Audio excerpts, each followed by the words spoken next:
У нас в Черкаській області тривога. Ми всі вибігли на двір. Тривогу відмінили. Максим і Лінда. Мальчика закрили в ванні.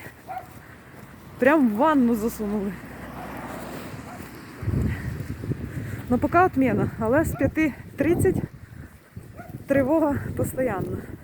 Ми всі на поготові, у нас ще пішов сніг, холодно і страшно. Держіть за нас кулачки, за Харків, Київ, Херсон, Дніпропетровськ, Донецьк. Все буде Україна. Слава героям! Да. Лінда, гуляй, быстро, быстро, быстро. Давай, гуляй.